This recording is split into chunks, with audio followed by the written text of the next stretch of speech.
أعوذ بالله من الشيطان الرجيم. بسم الله الرحمن الرحيم. الحمد لله رب العالمين، والصلاة والسلام على أشرف المرسلين وعلى آله وصحبه أجمعين، أما بعد.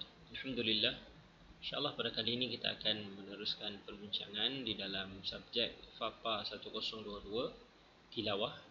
Dan kuliah kita pada kali ini akan membincangkan satu topik yang agak penting, iaitu yang berkaitan dengan hukum nun sakinah dan juga tanwin.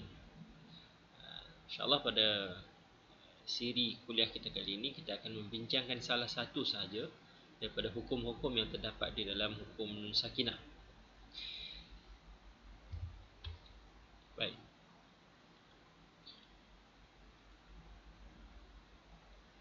Pengenalan kepada istilah nun sakinah. Kita telah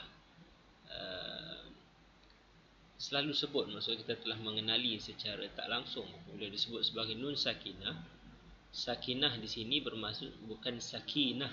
Kalau dalam bahasa Arab dia sedikit berbeza antara sakinah ataupun sakinah.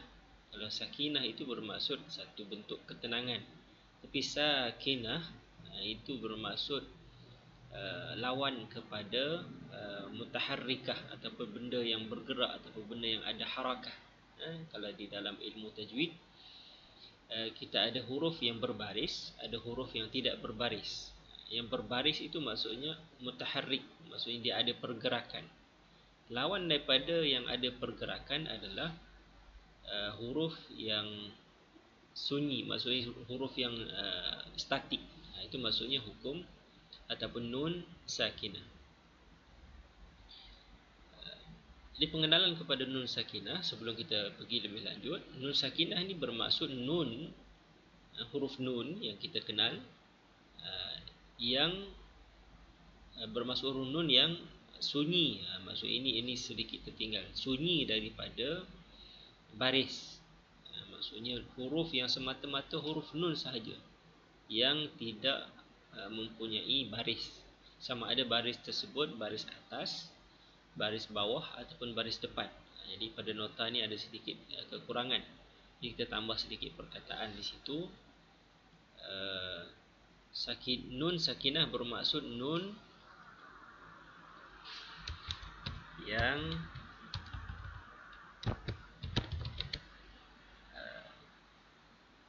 tidak berbaris. Okey. Jadi apabila dikatakan tidak berbaris, maksudnya dia sakinah. Kalau orang Melayu kita sebut tanda mati ataupun sakinah. Yang kedua cirinya adalah ia kekal pada bacaan dan juga pada tulisan. Maksudnya kalau nun yang berbaris ataupun nun yang tidak berbaris ini, nun mati ini, dia ada pada tulisan dan dia juga ada pada bacaan. Nanti kita akan tengok contoh di bawah tu. Dan ciri yang ketiga, ia tetap ada ketika wasal dan juga waqaf. Maksudnya huruf ini ada dari maksudnya wujud dalam bentuk bacaan dan dalam bentuk tulisan ketika kita menyambung bacaan dan juga ketika kita berhenti bacaan waqaf.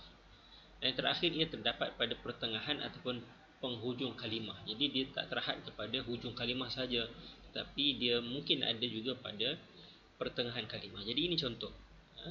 Yanhauna, ini satu perkataan. Yanhauna. Maksud perkataan yanhauna ini, apa yang kita bincangkan hari ini adalah nun sakinah. Nun kita tengok, nun ada yang berbaris sukun di situ. Huruf yang kedua. Ini nun yang berada di pertengahan perkataan. Yanhauna. Dia bukan berbaris, dia hanya sukun ataupun sakinah. Dan contoh yang kedua, man amana. Pun sama. Ini ada dua perkataan, man satu perkataan, amana satu perkataan lagi. Jadi man, perkataan yang pertama itu, hujung perkataan pertama itu adalah huruf nun sakinah, nun sukun. Jadi kita dapat bezakan sebelum kita mengenal namanya yang kedua ataupun disebut sebagai tanwin. Sekarang ini kita mengenal apa itu nun sakinah. Itu nun yang boleh jadi berada di pertengahan dan juga boleh jadi berada di pengakhiran perkataan, dan dia statik pada tulisan dan bacaan dia. Kok mana pun kita kena baca man amana. Kalau kita terberhenti pun man, kita akan berhenti di man. Dia tak akan berubah. Ini contoh yang betul. Contoh yang silap adalah perkataan nasta'in. Kat mana nun sakinah di situ? Nun sakinah itu di hujung. Apabila kita berhentikan bacaan nasta'in, nun yang berbaris dhammah baris depan itu kita matikan ketika kita nak berhenti. Jadi mungkin ada orang kata ini nun hujung ni mungkin jadi nun sakinah lah, sebab nun yang tidak berbaris. Jadi sini tak termasuk. Kerana apa? Kerana ia bukannya nun yang asli. Bukan sukun, itu sukun yang asli. Dia kita yang matikan, kita yang sukunkan dia. Maka ia tidak termasuk di dalam kategori nun sakinah yang kita bincangkan ini. Baik, seterusnya kita pergi kepada slide seterusnya, iaitu pengenalan kepada tanwin. Jadi hukum yang kita bincangkan ini, apabila berlaku nun sakinah bertemu nun sakinah, ataupun kita bertemu dengan tanwin. Apa maksud tanwin? Huruf yang berbaris dua. Dua di atas, ataupun dua di bawah, ataupun dua di hadapan. Tanwin ialah nun tambahan, zaidah. Dipanggil bukannya asal. Maksudnya nun itu bunyi macam nun, tapi dia bukan nun yang asal yang ada di dalam Al-Quran. Maksud kita lihat dari sudut fizikal ni, kita tak nampak huruf nun di situ. Sebab itu dia dinamakan nun zaidah ataupun nun tambahan yang tidak berbaris. Tidak ada baris. Ia wujud dalam lafaz bacaan, tidak ada pada tulisan. Berbeza dengan nun sakinah tadi, pada tulisan ni kita nampak, tapi ini tanwin hanya bunyi saja, bunyi macam ada nun mati, tetapi di sana tak ada pun tulisan nun mati. Dan ianya wujud ketika wasal. Ketika kita baca sambung bacaan, ada tanwin tersebut, hidup, ada peranan tanwin tersebut. Tetapi ketika kita berhenti, kita wakaf, tanwin tersebut dah dianggap tidak wujud. Jadi berbeza dengan nun sakinah tadi. Ia terdapat di akhir kalimah sahaja. Kalau kita tengok nun sakinah tadi, pada pertengahan kalimah pun dia ada. Yanhau di pertengahan. Ini hanya berada di hujung kalimah saja. Tanwin hanya berada di hujung kalimah saja. Dan yang terakhir tandanya ialah baris dua di hadapan, baris dua di atas, dan baris dua di bawah. Contohnya alimun hakim. Yang alimun itu pun tanwin depan. Itu pun di hujung perkataan. Hakim itu pun di hujung perkataan. Jadi kalau kita tengok secara fizikal, tidak nampak pada mata kasar kita mana huruf nun sakinah, tetapi bunyinya seperti ada nun sakinah. Kat mana? Alimun, mun, kan? Seolah-olah mim, nun. Mim baris depan, nun baris mati. Alimun. Begitu juga dengan hakimun. Seolah-olah ada nun di sana, nun sukun. Tetapi pada fizikal ataupun pada zahirnya kita tak nampak ada nun pada tulisannya. Kalau kita sambung alimun hakimun itu ada, tapi kalau kita berhenti hakim, dah tak bunyi dah dia punya tanwin tersebut. Jadi ini ada perbezaan sedikit di antara yang apa yang kita sebut tanwin dan juga nun sakinah. Jadi kita masuk kepada perbincangan dengan lebih mendalam. Okey, sedikit perhatian. Baik. Apabila terdapat hamzah wasal ketika nun sukun ataupun tanwin, maksudnya nun sakinah tadi kita dah kenal, tanwin tadi kita dah kenal. Apabila selepas nun sakinah dan juga tanwin itu kita ada jumpa hamzah wasal. Hamzah wasal ni maksudnya alif yang atasnya ada kepala sad tu, dipanggil hamzah wasal. Kedua-duanya tidak boleh dibaca dengan hukum izhar, idgham, iqlab dan juga ikhfa. Ini 4 hukum yang ada di dalam nun sakinah. Tapi ini syarat dia. Kalau berjumpa hamzah wasal di selepas nun sakinah ataupun tanwin, dah tak boleh jadi 4 hukum ni. Tetapi kedua-duanya mestilah dibaca dengan baris bawah. Jadi apa baris bawah? Nun sakinah tadi kena dibaca dengan baris bawah, ataupun tanwin tadi dibaca dengan baris bawah. Untuk mengelakkan dari bertemu antara dua baris sukun. Kalau kita tak baca dengan baris bawah, dia akan bertemu dua sukun. Sukun mana? Sukun pada hamzah wasal tu dah memang sukun dah. Dan sebelumnya nun sakinah tadi tu, sakinah tu sukun dah. Jadi bertemu dua sukun di situ. Contoh, kita melihat contoh. Limanir tada, limanir tada. Jadi di sini dekat mana nun sukun yang sebenarnya? Liman. Kalau kita tengok dalam bahasa Arabnya, liman, li kepada, man siapa. Man di situ sepatutnya nun itu nun sukun. Irtada, situ hamzah wasal. Alif yang straight tu, itu hamzah wasal. Ra tu berbaris sukun. Jadi kalaulah kita lihat nun tu kita sukunkan, kemudian selepas tu ada hamzah wasal, kemudian selepas tu ada ra, seolah ada dua sukun di situ. Jadi tak boleh nak baca liman tada, jadi susah. Jadi sana kita kena bariskan bawah, limani, limani tada, dengan bacaan baris bawah. Dan begitu juga dengan tanwin. Tadi nun sakinah, sekarang tanwin. Khabithah, khabithatin, khabithatin. Kemudian selepas tu ada hamzah wasal, kemudian ada jim yang berbaris, yang sukun. Jadi kita baca, kita tak boleh lagi dengan nak baca dengan khabithatin tusata. Biasa di sini kalau kita biasa dengar, kena tambah nun baris bawah. Khabithati nijtusat. Khabithatin, seolah-olah kita dah habiskan tin di situ, tapi tin tu kita tak matikan nun di hujung tu, tin. Sebab kalau kita eja balik tanwin itu, dia seolah-olah ada nun mati. Khabithatin, ta dan selepas tu ada nun sakinah. Tetapi di sini bila bertemu dengan hamzah wasal, maka perlu dihidupkan baris bawah. Jadi khabithati nijtusat. Baik, itu satu kita kata pengecualian daripada kaedah yang asal. Kemudian kita pergi kepada hukum nun sakinah dan juga tanwin ini ada 4. Kalau jumpa nun sakinah, sama ada 4 hukum ni lah, sama ada izhar, idgham, itlaq dan juga ikhfa. Kemudian kita pergi pada tajuk yang pertama. Pecahan yang pertama yang kita akan bincangkan hari ini adalah izhar. Al-izhar. Izhar ni dari sudut bahasa bermaksud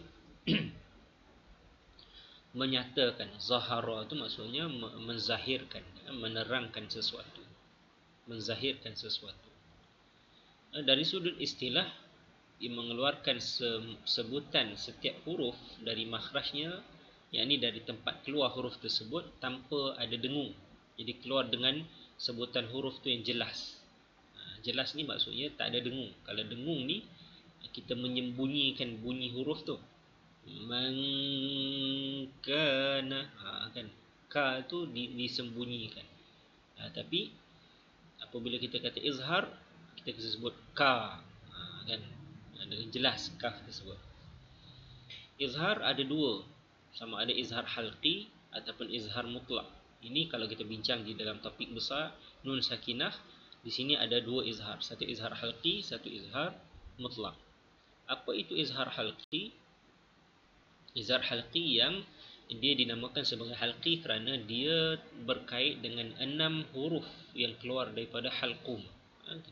Halqum kita ni yang panjang ni, di sana ada 6 makhraj, 6 huruf, iaitu hamzah, a dengan ha yang ha bawah ni, ha hantu tu, a dengan ha, kemudian a dengan ha, a dengan ha.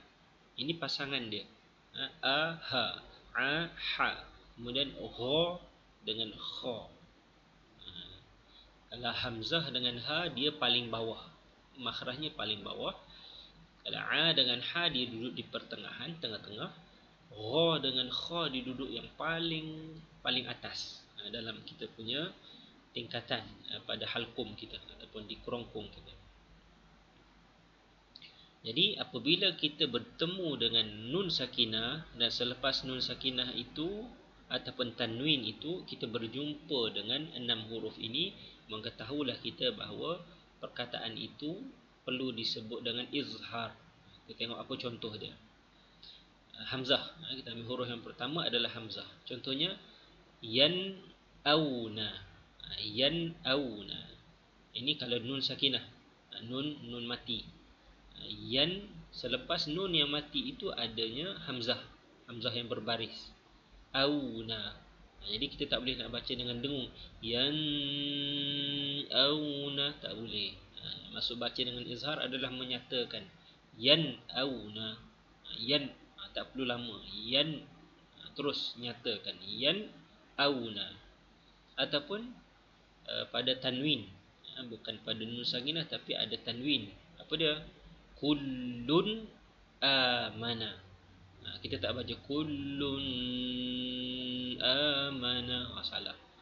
Kita kena baca dengan jelas. Kullun amana. Kullun amana. Kullun amana. Jadi seolah-olah dia perlu dibaca dengan cepat. Dengan segera menyatakan makhraj. Kullun amana. Kemudian ha. Makhraj ha. Apabila nun sakinah bertemu dengan ha, contohnya minhum, kan baca dengan jelas min dan ha tu kita sebut dengan jelas hum. Kita tak masukkan, contohnya masukkan nun ke dalam ha. Jadi macam mana? Minhum, tu tak kena. Kena baca dengan jelas minhum. Begitulah seterusnya. Jurufin har, itu pada tanwin. Jurufin har. Pada ain, kalau nun sakinah, man amila. Man amila, perlu dibaca dengan jelas, tegas. Haqiqun ala. Ha min had. Alimun hakim. Min ghillin, pada huruf ghil. Min ghillin. Tak ada mighil. Itu tak boleh. Dengan bacaan memasukkan itu salah. Qawlan ghaira. Qawlan ghaira. Dan terakhir adalah kha. Al-munkhaniqah. Al-munkhaniqah. Mun dia cepat. Munkhaniqah. Yawma idzin khashi'ah. Jadi bacaan itu perlu dinyatakan nun yang sukun dan dinyatakan huruf-huruf izhar halqi yang kita sebut 6 huruf ini. Okey, baik. Seterusnya ini pecahan.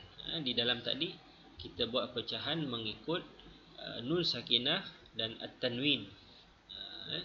Contoh-contoh ini. Kemudian seterusnya kita pergi pembahagian yang lebih detail lagi. Ada yang nun sakinah, ni nun sakinah, ada yang tanwin. Cuma di dalam satu contoh itu, dalam nun sakinah, ada yang berada di dalam satu perkataan, ada yang berada pada dua perkataan. Jadi ini perlu kita teliti. Tengok pada ayat Al-Quran, tak semestinya apabila dia berada di satu perkataan saja baru dia jadi izhar halqi. Kadang dia duduk di dua perkataan. Macam mana satu perkataan, macam mana dua perkataan? Satu perkataan ni, wal munkhaniqah, dia seketul tu, nun mati berada di tengah-tengah perkataan tu. Kemudian selepas tu ada huruf kha, maka jadilah dia izhar halqi. Tengok pada contoh yang seterusnya, min khasyiatillah. Min tu dah satu ketul lah. Itu dah satu perkataan. Khasyiyah satu perkataan. Allah satu perkataan. Jadi nun mati di situ berada pada hujung perkataan yang pertama, kemudian awal perkataan yang kedua ada huruf kha. Jadi di sana barulah terjadinya izhar halqi. Jadi begitu juga pada tanwin.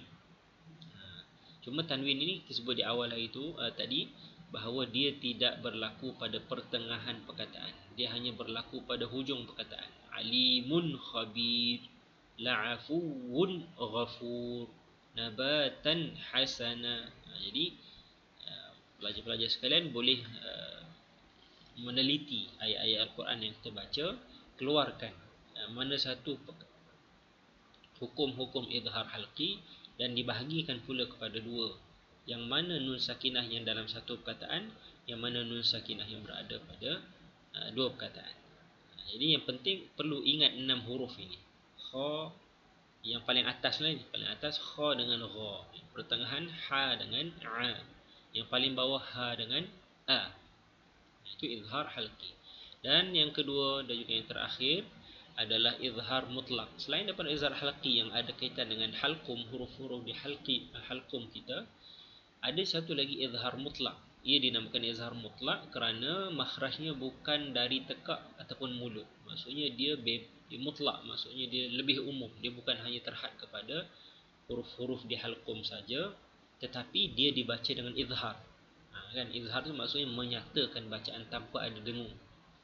Jadi izhar mutlak ini dibaca apabila huruf ya ataupun waw terdapat selepas huruf nun sakinah di dalam satu kalimah. Kita perhati tengok ada nun sakinah, selepas tu ada huruf waw, ada huruf ya. Waw ataupun huruf ya. Maka jadilah dia izhar mutlak. Kan? Nanti kita akan tengok di dalam satu hukum yang dinamakan hukum idgham. Dalam hukum idgham ada huruf waw dan ya. Tetapi di sana apabila bertemu dengan perkataan-perkataan yang kita akan sebut nanti, dia tak termasuk di dalam idgham, tetapi dia dikategorikan sebagai izhar mutlak kerana bacaannya dibaca dengan jelas tanpa ada dengung. Contohnya apa? Contoh izhar mutlak di dalam Al-Quran ada 4 perkataan. Bukan 4 tempat saja, tapi dia ada 4 perkataan. 4 kata dasar dia. Pertama, ad-dunya. Yang kedua, qinwan. Yang ketiga, sinwan. Yang keempat, bunyan. Jadi kita tengoklah kalau perkataan ad-dunya ni dalam Quran berapa banyak ada. Cuma di mana saja kita jumpa perkataan ini, 4 jenis perkataan ini, maka bacaan kita hendaklah dibaca dengan izhar mutlak. Contohnya fil hayatid dunya, kita tak baca dengan fil hayatid dunya. Nun mati bertemu dengan ya, sepatutnya dia diidghamkan dengan didengungkan. Tetapi pada 4 perkataan ini perlu dibaca dengan izhar jelas. Dunya, tal'iha qinwan, tak ada qinwan. Wa nakhilun sinwan, dengan jelas. Lagi assasa bunyanahu. Jadi ini 4 perkataan. Tak perlu hafal kaedah lebih-lebih, hafal 4 perkataan ni saja kita akan kenal bacaan izhar mutlak. Wallahu a'lamu bissawab. Moga-moga pelajar dapat memahami perbincangan kita pada hari ini, khususnya berkenaan dengan izhar halqi.